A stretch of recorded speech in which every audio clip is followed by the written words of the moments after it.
Hello everyone, good morning. இது வந்து இந்த வருஷத்தோட second vlog DIML.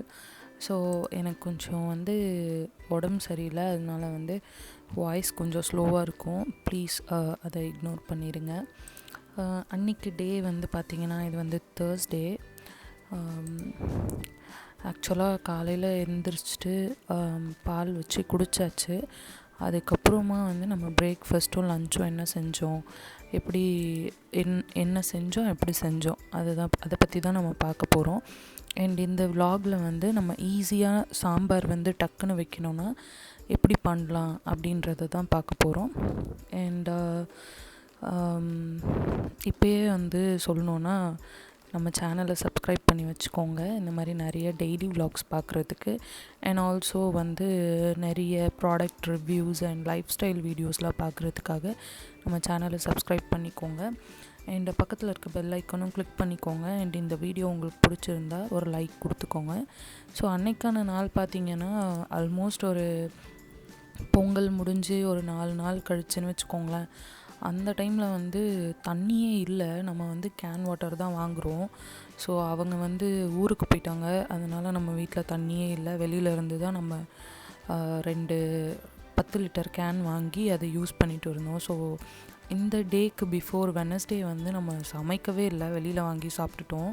So Thursday காலையில் வந்து 3 பேருக்கு தான் சமைக்கணும் அப்படின்றனால ஆல்ரெடி ஓட்ஸ் வச்சு கொடுத்தாச்சு எங்கள் மாமியாருக்கு.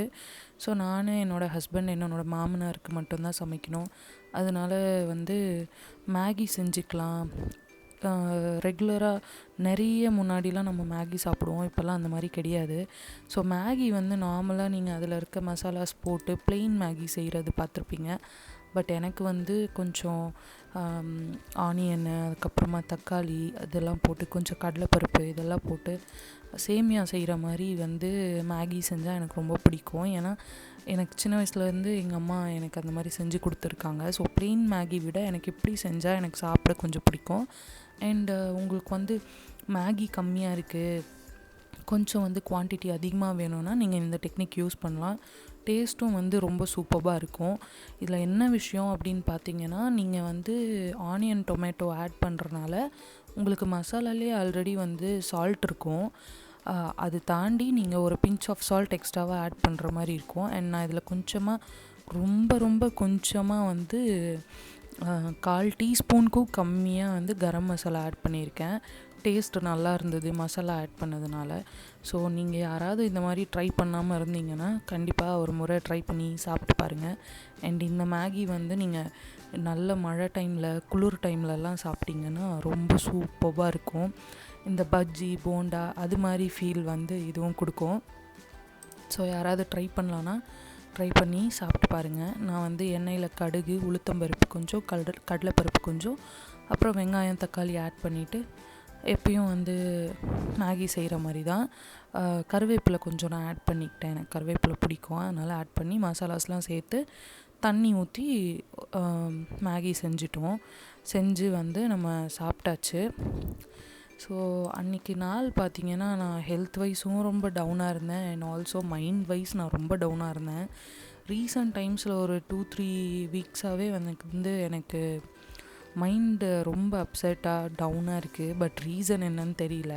சில டைம் நம்மலாம் வந்து பெட்டை விட்டு எந்திரிக்கணும், நாளைக்கு வந்து வேலை நடக்கணும், அதுக்காக நம்ம சீக்கிரம் எந்திரிக்கணும் அப்படின்ற ஒரு சிச்சுவேஷன் இருக்கும்.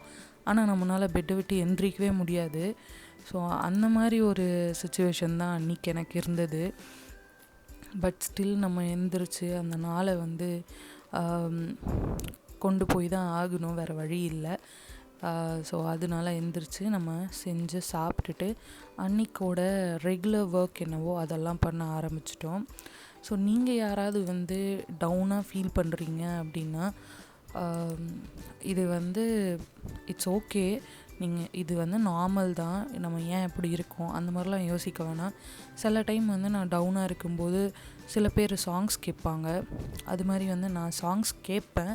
பட் சில டைம் சாங்ஸ் கேட்டாலும் எனக்கு இன்னுமே டவுன் ஆகிற மாதிரி இருக்கும். அதனால வந்து சாங்ஸை தவிர்த்துட்டு ஏதாவது வந்து நம்ம ரீல்ஸ் எல்லாம் பார்க்கும்போது நல்ல நல்ல கோட்ஸ் எல்லாம் இருக்கும், மோட்டிவேஷ்னல் கோட்ஸ் இருக்கும், சம் இன்ஸ்பிரேஷ்னலான ஒரு வீடியோஸ்லாம் இருக்கும். அதெல்லாம் பார்த்தீங்கன்னா உங்களுக்கே வந்து பூஸ்டப் ஆகி ஒரு மோட்டிவேட்டடான மைண்ட் செட்க்கு கொண்டு வரும். ஸோ நீங்களும் வந்து அந்த மாதிரி இருக்கீங்கன்னா நீங்கள் அந்த மாதிரி ட்ரை பண்ணலாம். இப்போ ரீசன்ட் டைம்ஸில் நான் பார்த்த வரைக்கும் நிறைய பேருக்கு இந்த மாதிரி ஒரு மைண்டு வந்து மென்டலி ரொம்ப டிஸ்டர்ப்டாக இருக்க மாதிரி ஃபீல் பண்ணுறாங்க. பிகாஸ் இப்போ இருந்த ஜென்ரேஷனில் வந்து நம்ம வேலைக்கும் போகணும், வீட்டில் இருக்க ஒர்க்கும் ஹேண்டில் பண்ணணும், எல்லாமே வந்து ஞாபகம் வச்சுக்கணும் என்னெல்லாம் நடக்குது, என்ன இல்லை இருக்குது. ஈவன் ஹவுஸ் ஹோல்டு ஒர்க்ஸ் எல்லாம் கூட நம்ம வந்து ஞாபகம் வச்சுக்க வேண்டியதாக இருக்குது. ஸோ ஒரு ஹவுஸ் ஒய்ஃபாக இருக்கிறதுமே வந்து அவ்வளோ ஈஸி இல்லை. அதனால வந்து நீங்கள் என்றைக்காவது டவுனாக ஃபீல் பண்ணிங்கன்னா நம்ம வந்து மோட்டிவேட்டடாக இருந்தால் தான் நம்மளை சுற்றி இருக்கவங்கெல்லாம் வந்து ஹாப்பியாக இருப்பாங்க. ஸோ அதுக்காக நம்ம மோட்டிவேட்டடாக ஒரு நாள் இல்லை ஒரு நாள் அந்த மாதிரி நம்மளே மோட்டிவேட் பண்ணி அந்த நாளை கொண்டு போகலாம். சம்டைம்ஸ் முடியல அப்படின்னா you have to take rest. நம்ம உடம்ப தாண்டினது எதுவும் கிடையாது. அதனால நீங்கள் ரெஸ்ட் எடுத்துக்கோங்க, ஹெல்த்தை பார்த்துக்கோங்க. இந்த மாதிரி சுச்சுவேஷனில் இருக்கீங்க அப்படின்னா உங்களுக்கு இது ஹெல்ப்ஃபுல்லாக இருக்கும்னு நினைக்கிறேன். ஸோ எஸ், அப்படியே நான் வந்து நூடுல்ஸ் எல்லாம் செஞ்சுட்டு சைடில் வந்து இந்த தண்ணி கொதிக்கிறதுக்குள்ளே நைட்டு கழுவின பாத்திரமெல்லாம் இருந்தது, அதெல்லாம் எடுத்து அரேஞ்ச் பண்ணி வச்சிடலாம் அப்படின்னு சொல்லி நான் எல்லாத்தையும் அரேஞ்ச் பண்ணி வைக்க ஆரம்பிச்சிட்டேன்.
அண்ட் தென் எப்பயும் போல் என்னோடய ஹஸ்பண்ட் வந்து நைட் ஷிஃப்ட் போகிறனால அவர் கொஞ்சம் லேட்டாக தான் எந்திரிப்பார்.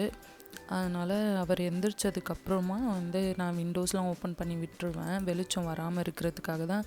ஸ்க்ரீனுக்கு மேலே ஒரு பெட்ஷீட் போட்டு கிளிப் பண்ணி வச்சுருக்கேன். ஸோ தட் கொஞ்சம் டார்க்காக இருந்தால் நல்லா தூக்கம் வரும் அப்படின்னு. நீங்கள் யாருன்னா நைட் ஷிஃப்ட் போகிறீங்கன்னா கண்டிப்பாக அதை ஃபாலோ பண்ணுங்கள், உங்களுக்கு கொஞ்சம் வந்து ரிலாக்ஸ்டாக இருக்கும். அண்ட் அதுக்கு முன்னாடி நாள் நான் துவைச்சி காய போட்ட ட்ரெஸ்லாம் இருந்தது, அதையும் வந்து மடித்து வச்சிடலாம், அவர் ஃப்ரெஷ்அப் ஆகிட்டு வர்றதுக்குள்ளே மடித்து வச்சிடலாம் அப்படின்னு சொல்லி அதை தான் நான் பண்ணிகிட்டு இருந்தேன். நீங்கள் யாராவது வந்து காலையில் ஹஸ்பண்ட் வந்து நைட் ஷிஃப்ட் போகிறீங்க, நீங்கள் வந்து டே ஷிஃப்ட்டில் ஒர்க் பண்ணுறீங்க, உங்களுக்கு வந்து பேசுகிறதுக்கான டைம் கூட கிடைக்க மாட்டேங்குது, அந்த மாதிரிலாம் ஃபீல் பண்ணிங்கன்னா நான் ஃபாலோ பண்ணுற ஒரு விஷயம் சொல்கிறேன். நீங்கள் வந்து மேக்ஸிமம் அந்த 3 வேளை சாப்பாடு வந்து ஒன்றா உட்காந்து சாப்பிட பாருங்கள். நீங்கள் என்ன தான் வந்து கூட உட்காந்து பேசல, எதுவும் கம்யூனிகேஷன் வந்து அப்போ பில்ட் பண்ண முடியல அப்படின்னாலுமே, சரியாக கான்வர்சேஷனே இல்லை, 2 பேரும் ஒரு பக்கம் ஓடிக்கிட்டே இருக்கீங்க அப்படின்ற மாதிரி இருந்தாலுமே, ஒரு வேளை சாப்பாடு ஒன்றா உட்காந்து சாப்பிடும்போது அது வந்து ஒரு சந்தோஷமாக இருக்கும். அதனால் வந்து நீங்கள் அதை ட்ரை பண்ணி பாருங்கள்.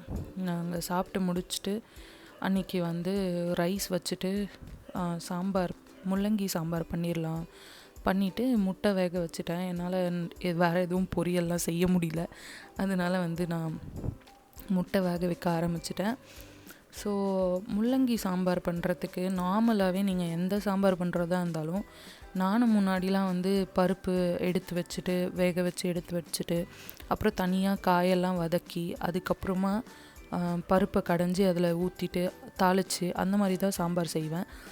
பட் இப்போலாம் வந்து எனக்கு நான் குயிக்காக அந்த வேலை முடிச்சுட்டு வந்தால் தான் என்னோடய ஆஃபீஸ் ஒர்க் நான் கண்டினியூ பண்ண முடியும். ஸோ அதனால வந்து எங்கள் அம்மா ஃபாலோ பண்ணுற ஒரு விஷயம், நான் ஃபஸ்ட்டு பருப்பு வந்து கழுவி வச்சுருவேன். காயெல்லாம் நறுக்கி வச்சுட்டு பருப்பு வந்து குக்கரில் கழுவி வச்சுருவேன்.